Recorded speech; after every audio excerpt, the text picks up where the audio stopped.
Assalamualaikum, ninth class.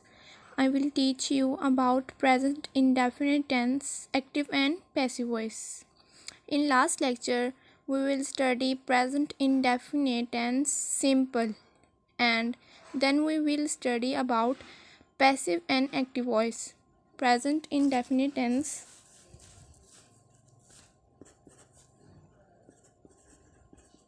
Present indefinite tense, active and passive voice.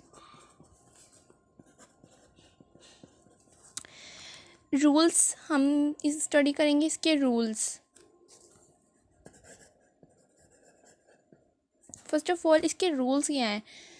इसके rules हैं, इसमें होता है sentence does not keep active. इसमें सेंटेंस एक्टिव नहीं रहता. Sentence does not keep active. Then we use third form of verb in all passive voice. हम all passive voice में third form use करेंगे. all passive voice use third form of verb.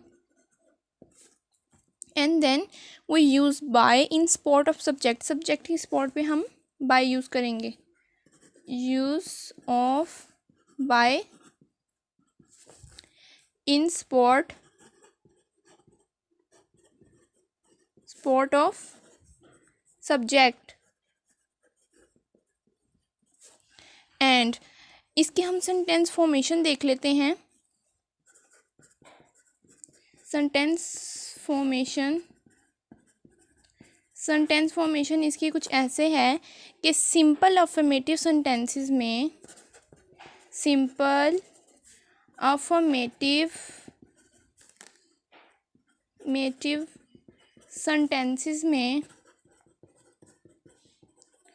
क्या होता है. Simple affirmative sentences में हम कर लेते हैं सब्जेक्ट की प्लेस में हम ऑब्जेक्ट यूज़ करेंगे. ऑब्जेक्ट की प्लेस पे हम लगाएंगे सब्जेक्ट और सब्जेक्ट की प्लेस पे हम लगा देंगे object. Plus is are am as usual present indefinite simple sentences. Plus then we use third form of verb plus by plus subject.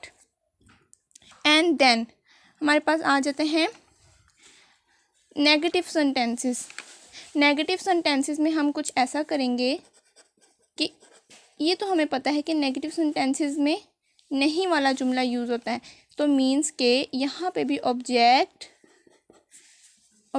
Plus is am are plus not plus verb की third form plus by plus subject. Then we will discuss interrogative sentences.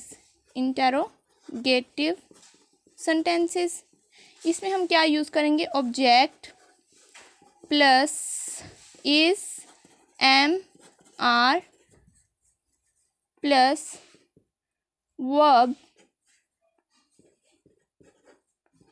की third form plus by plus subject. यहाँ पे हम object क्यों लगाएंगे.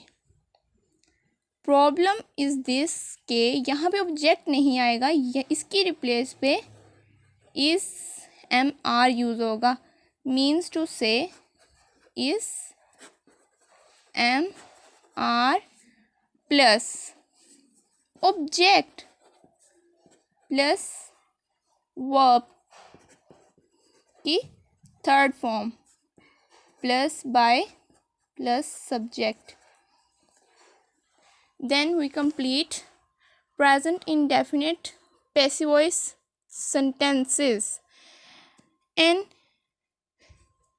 Interrogative negative होते हैं इसके अंदर। इंटरोगेटिव नेगेटिव में क्या होता है देखें। इंटरोगेटिव नेगेटिव, इसमें क्या होता है, is am are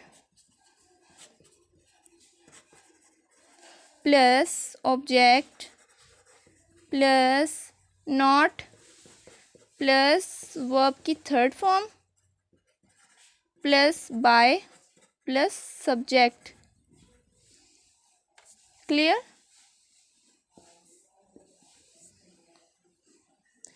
thank you so much.